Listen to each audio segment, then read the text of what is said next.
Você quer interpretar a sua Bíblia?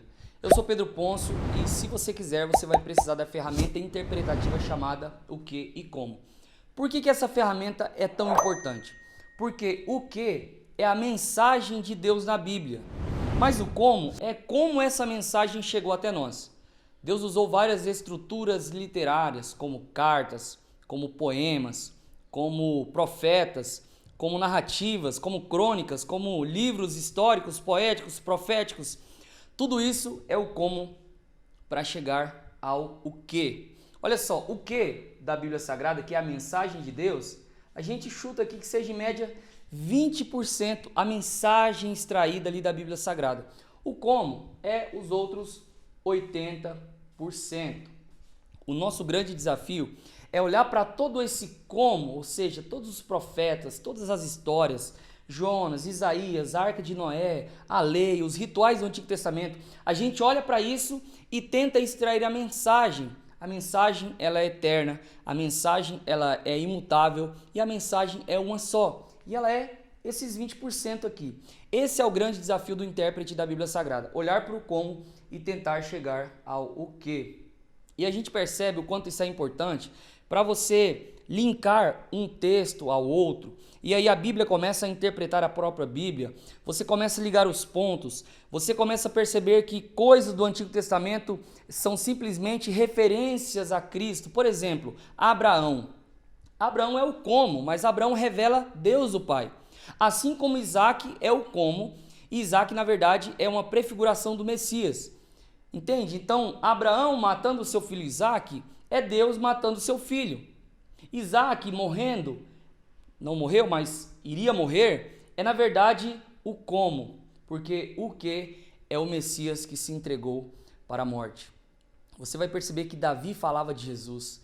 Você vai perceber que Isaías apontava para Jesus. É por isso que os textos do Antigo Testamento não se trata de apenas histórias reais, mas histórias reais que apontavam para um princípio espiritual.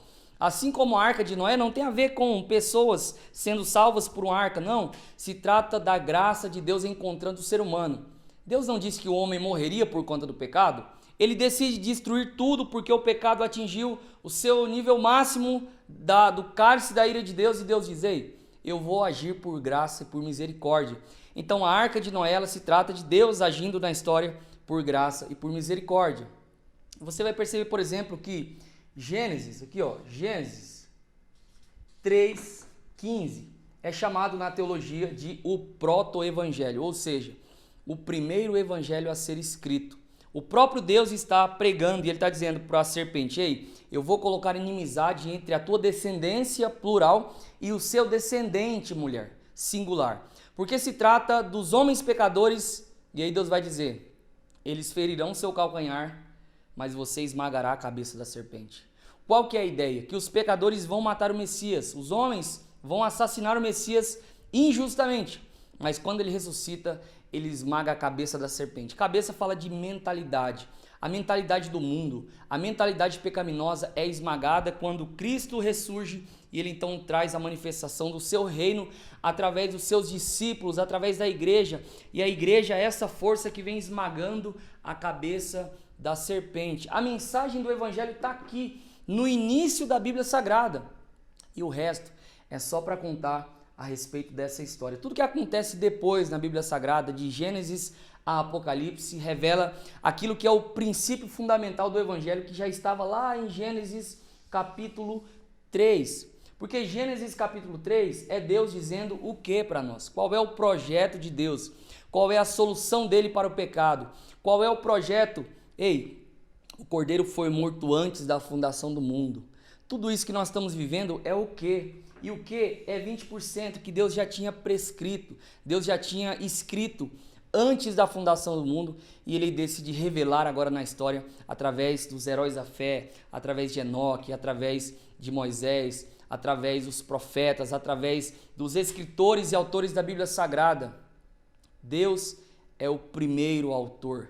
Ele contém a mensagem, ele contém o que? E ele transfere essa mensagem para nós a partir da Bíblia Sagrada, revelando o como. Como é a história, como é a narrativa, mas o que é aquilo que Deus de fato quis revelar a nós. Pedro, por que essa ferramenta é tão importante? Porque quando você entende que existe apenas uma mensagem, você começa a olhar para toda a Bíblia de forma diferente. Você começa a tentar encontrar Cristo no Antigo Testamento. E aí você diz, cara, a lei no Antigo Testamento, ela era apenas um meio pelo qual Deus queria que o povo olhasse para a vontade de Deus e dissesse, ei, eu não consigo cumprir essa lei perfeita, então eu preciso de um Salvador, porque eu não consigo salvar a mim mesmo. Alguém disse que a lei de Deus no Antigo Testamento é um grande ponto de interrogação, dizendo para todos os homens, duvido você se salvar. Duvido você cumprir toda a lei, porque não se trata de cumprir alguns pré-requisitos, não, tem que cumprir todos, duvido. Caiu minha tampa. Duvido. Aí a pessoa olha para si mesma e diz, não consigo cumprir a lei, eu preciso de um Salvador.